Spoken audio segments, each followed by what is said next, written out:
what's going on, part of what's going on, I should say, because I probably will need to bring Cyril on, which he actually hasn't been on the Greater Society podcast. So great, Cyril Mikaleko is a local reporter for the Bucks County Beacon. Go check out the Bucks County Beacon if you care about the local issues here from a progressive viewpoint. I am slated to write something there soon. Yeah, so what I'm going to show you, I don't know, honestly, if this is all public yet. So I'm just not going to talk about it, where I got it from and all that stuff. But I mean, it's obvious, like, I got it from the school board. It's just like, I don't know where this stuff comes from, where it's going. It's not Cotton Eye Joe. But this is going to be technical a bit, but it is important.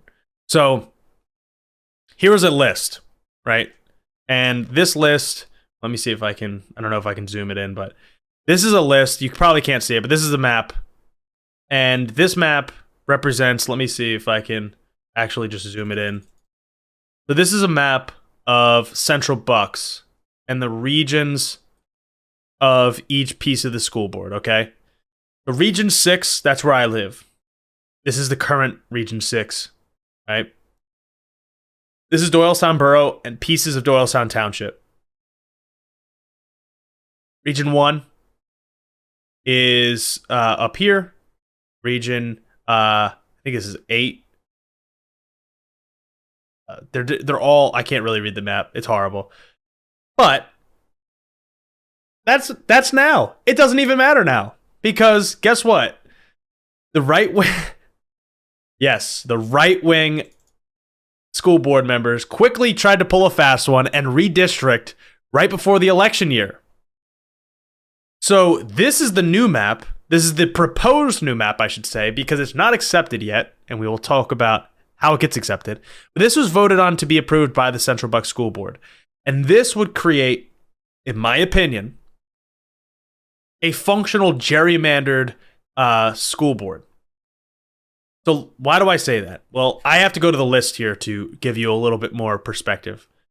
So Doylestown was Region 6.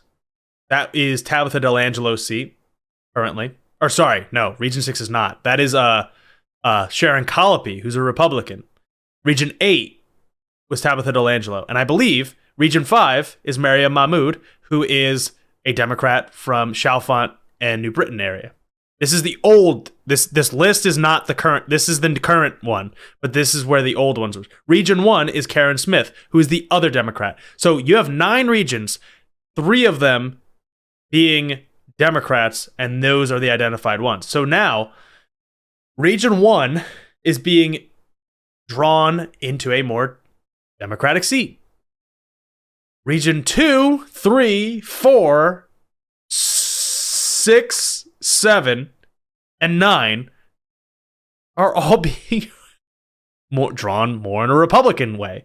Region 5 and 8 are more Democratic because, again, this is technical, but Chalfont Borough, New Britain Borough are majority Democrat. New Britain Township, this, I don't know about this specific region that much, but Doylestown Township District 5 is the most Democratic district in Doylestown Township, shoved into an already Democratic seat. The same thing to all of Doylestown Borough, to Doylestown 1 and 6. Doylestown 6 is the second most Democratic district in Doylestown Township. Township 1 is not so much, but it is lesser population. So this is a gerrymandered Democratic seat. And again, I say gerrymandered. I mean, it's functionally what this is. And the same thing, Township 1. I believe Plumstead Township 2 is actually the most Democratic in Plumstead, slapped with New Britain Township and Doylestown Township 2, which is a pretty bad, for the Democrats, it's a pretty rough spot.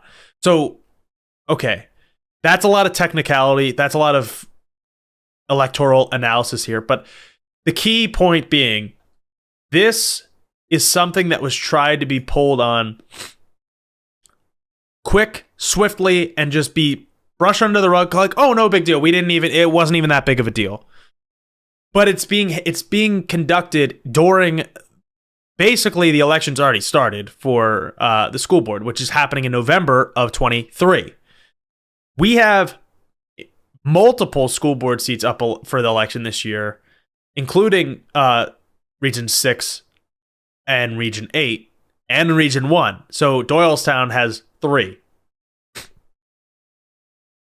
This is absolutely a power play to hold to control by the... This is my opinion, but this is a power play to hold control by the Republicans. In my opinion, school board members should be elected at large. And I think that would provide a much bigger, broader perspective and allow for the people, the will of the people, to be heard rather than gerrymandering the crap out of this and just disproportionately outweighing the will of the average person. Because, reminder, the Central Bucks School Board is banning pride flags. The Central Bucks School Board is having book bans. The Central Bucks School Board is supporting the firing, which he's been rehired, but the firing of teachers for putting up and supporting LGBTQ plus students. The right wing of this school board has accused people of grooming. This is a type of nonsense, and there's I'm sure I can't even possibly begin to scratch the surface of the rest of what's going on. But just for the sake of argument, that is a lot for a school board to be doing. And this is my alma mater. This is like they're just destroying something that means so much to me and so many people. I mean, people in chat included. We went to these schools. We went to CB East and CB West and CB South and the elementary schools and the middle schools. Like, they're tearing down institutions and pillars of this community that people moved here. I moved here. My family moved here for these schools. And now they're making a mockery